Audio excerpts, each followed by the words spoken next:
সারা পৃথিবী জুড়ে একটি স্লোগান ছিল, মারলো মাত্র একটি ডিম, কাঁপছে পুরা ইন্টিনিম। সেই ইন্টিনিমকে কাঁপিয়ে দেওয়া আমাদের ব্যক্তিত্ব, আমাদের ভাই, আমাদের সহযোদ্ধা, যুক্তরাষ্ট্র যুবলীগ নেতা মিজানুর রহমান চৌধুরী এই মুহূর্তে আমাদের সাথে আছেন, এবং তার সাথে আছেন আমাদের আরেক স্লোগান মাস্টার, শেরপুরের কৃতি সন্তান রূপচান মিয়া। জয় বাংলা। আচ্ছা, আমরা এই মুহূর্তে মিজানের সাথে একটু কথা বলতে চাই। মিজান, তুমি তখন সারা বাংলাদেশের ভাই, সারা বাংলাদেশের বিশেষ করে বঙ্গবন্ধুর সৈনিকদের কাছে একটি আইডল।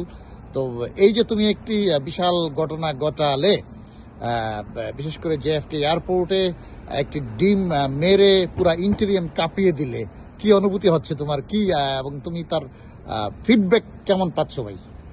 ধন্যবাদ রেজা ভাই, যুক্তরাষ্ট্র যুবলীগ নেতা। যদিও আমরা ক্যামেরার সামনে আছি, ভাই পিছনে আছেন।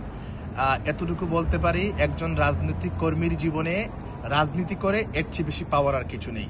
এই সংগঠন, এই দেশের জন্য আমি আমৃত্যু কাজ করে যেতে চাই। এবং বিশেষ করে আমাদের এই ভিডিওটি যারা এখন দেখবেন বা পরবর্তীতে দেখবেন, বিশেষ করে শেরপুরবাসীর উদ্দেশ্যে আমি বলতে চাই, আপনাদের গর্বিত সন্তান, আমাদের যুক্তরাষ্ট্র যুবলীগের একজন স্লোগান মাস্টার, আমার ভাই, আমার বন্ধু রূপচান ভাই, থ্যাংক ইউ। আমার দুঃসময়ে, বিশেষ করে আমাদের দলের দুঃসময়ে যেই পরিমাণ ভূমিকা রাখছেন, আশা করি আপনাদের সন্তানকে সবসময় আপনাদের পাশে থাকবেন। জয় বাংলা, জয় বঙ্গ। আমি আরেকটু জানতে চাই, এই যে তুমি ডিম মারলে, ডিম কিন্তু পৃথিবীতে বিভিন্ন দেশে প্রতিবাদের ভাষা হিসাবে ব্যবহৃত হয়ে থাকে। এই প্ল্যানটাকে হঠাৎ তোমার মাথায় এসেছে, না আগে থেকে তোমার প্রস্তুতি ছিল যে ডিম পকেটে করে নিয়ে যেতে হবে এরকম? আমি ডিমটা পকেটে নিয়ে গেছিলাম, এটা সত্য, কিন্তু আমি জানতাম না যে ওই পরিবেশে, ওই পরিস্থিতিতে আমি তার উপরে ডিমটা নিক্ষেপ করতে পারবো। আমি ডিমটা তখনই নিক্ষেপ করেছিলাম যখন আমি এই কুলাঙ্গারকে এখানে বলেছিলাম যে আক্তার ইউ আর টেরোরিস্ট।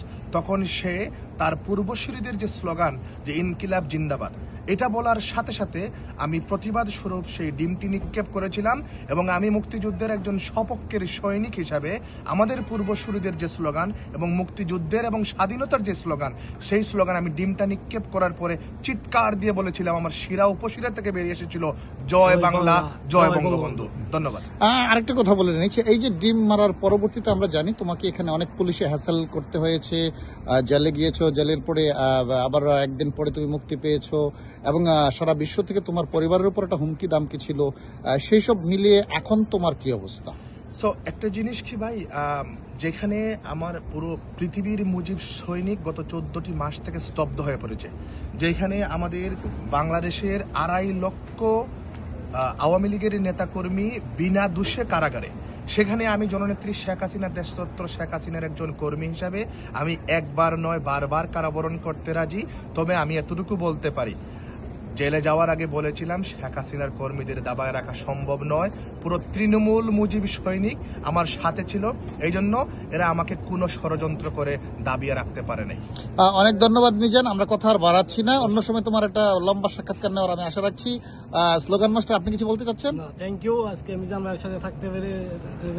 তবে আমাদের স্লোগান একটাই, জয় বাংলা, জয় Bangabandhu. Thank you, thank you, both of you.